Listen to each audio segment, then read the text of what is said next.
Bugün Çiğsağ 2019 yıl 12. ayın 12. günü.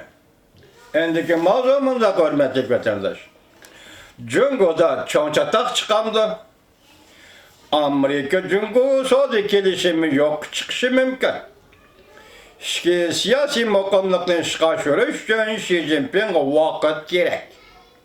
Mavzulu haber 12. ayın 1. günü Birleşmiş Gazetesi ilan kılındı. Haber bundan başlandı.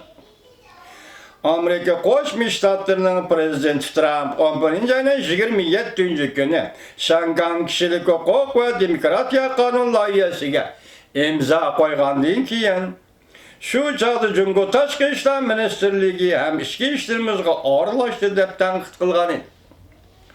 Amerika matbuotları Amerika söhbet vekillerinin sözlerinden nakil keltirip mundaq dedi. Şangan kanun layihəsiga çetilip Amerika Cungo savdo kelişimi belki to'sqinlikqa uchrashi mumkin. Amerika axborot to'ri AKSH shu yer vaqti 1. kuni xabar qilib mundaq ko'rsatdi. Şangan kanun layihasi Cungoni g'azablantirdi. İki devlet o'rtasidagi savdo suhbatini uzib qo'ydi. Ondan başka Cungo'nun reis Xi Jinping ichki siyaset meselelerini bir taraf qilishga vaqt gerek dedi. Kelişem yani söylenip ketdi. Xabarda mundaq oshkorildi. Birinchi bosqichliq kelishim burun bo'lganda yil oxirida ishga oshadi. Hamda Prezident Trump'ning 12. ayning 15. günü bir turkum Cungo tovarlarga boj elish plani kechiktirishmi paraz qilingan edi. Ondan başka Cungo savdo suhbat vakilleriga yaqin turadigan kishilarning so'zlaridan naql edib xabarda mundaq ko'rsatildi. Növbette, söhbette bir neçe çoğun to'sqinlik var. Prezident Trump'ning tamojna bejini qaysi darajaga tushirishini bilgili bo'lmaydi.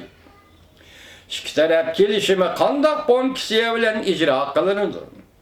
Texi belgilanmadi. Hamda Cungo taraf Amerikadan zo'r miqdorda yezgilik mahsulotlarini sotib olishmi kapolatga ega bo'lmadi. Yana bir xabar. Cungo'da aloqador matbuotlar Beijingning taklifini oshkor qildi. Tamojna beji qo'yilverish savdo kelishimi tuzilmaydi. Masalan, tamojna beji qo'yilaverdi ekan, savdo kelishimi tuzilmaydi. Mavzuli xabar 12. ayning 1. kuni Germaniyada o'qildi e'lon qildi.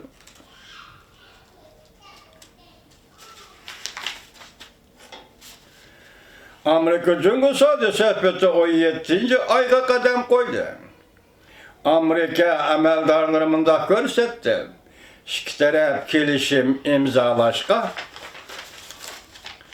bir necha metrli oraliq qolgandi, lekin qaraganda Beijing shuni aytganda agar Amerikaning tamojna beji qo'yishiga berib chetiladigan bo'lsa 1 santimetrlik oraliq balki bir qancha ming kilometrlik oraliq paydo qilishi mumkin.